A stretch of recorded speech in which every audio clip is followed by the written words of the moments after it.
হায়দ্রাবাদ নামক এলাকায় এখানে আমরা জেলা প্রশাসন গাজীপুর, র্যাব, আনসার, স্থানীয় যে পুলিশ বাহিনী সকলে আমরা যৌথভাবে একটা অভিযান চালাই। এখানে অভিযানকালে আমরা যদিও কাউকে আমরা হাতে নাতে ধরতে পারিনি, তবে আমরা ভিতরে ঢুকে আমরা যেটা দেখতে পেয়েছি এখানে প্রায় 37টি ঘোড়া আমরা পেয়েছি, যেগুলো অধিকাংশই আপনার অসুস্থ, শীর্ণকায় এবং দেখে বোঝা যাচ্ছে যে এগুলো অসুস্থ। এবং আমরা স্পটে প্রায় 5 মণ ঘোড়ার মাংস পেয়েছি এবং বোঝা যাচ্ছিল যে তারা এগুলো বিক্রির উদ্দেশ্যে এখানে তারা এই কর্মকাণ্ড করছিল। তো আমরা হাতে নাতে কাউকে যেহেতু ধরতে পারিনি, আমরা ওই মুহূর্তে কাউকে শাস্তি দিতে পারিনি, তবে আমরা এগুলো ডিসপোজাল করব। আমরা 2 জন স্থানীয় জিম্মাগারির জিম্মা আমরা রেখে দিচ্ছি এই মুহূর্তে। আগামীকাল সকালে এই এই ঘোড়ার মাংসগুলো এবং যে ঘোড়াগুলো আমরা পেয়েছি এগুলো আমরা সকালবেলা আমরা এখান থেকে নিয়ে যাব, ডিসপোজাল করবো আর কি। তা আমাদের আজকে এই পর্যন্তই।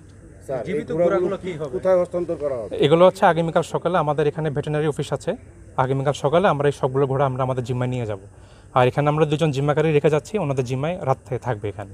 আর স্থানীয় পুলিশ আছে, ওনারা ওনাদেরকে সহযোগিতা করবে। এগুলো আমরা সকালে নিয়ে যাবো, এগুলো সব আপাতত এখানে থাকবে, যেহেতু এত রাত আমরা কিছু করতে পারছি না। 37টা ঘোড়া এবং যে 5 মণ আমরা মাংস পেয়েছি এগুলো আগামীকাল সকালে আমরা ভেটেরিনারি অফিসারের ওনার জিম্মায় আমরা দিয়ে দিব। কয়টা জবাই করছিল বলে আপনারা আনুমানিক আমরা পেয়েছি 6টা আর মাংস আমরা অনুমান করছি 5 মণ হবে। 7টা। আচ্ছা, আপনার নাম আর ইশতিয়াক আহমেদ, আমি নির্বাহী magistrate, Gazipur DC office. Thank you.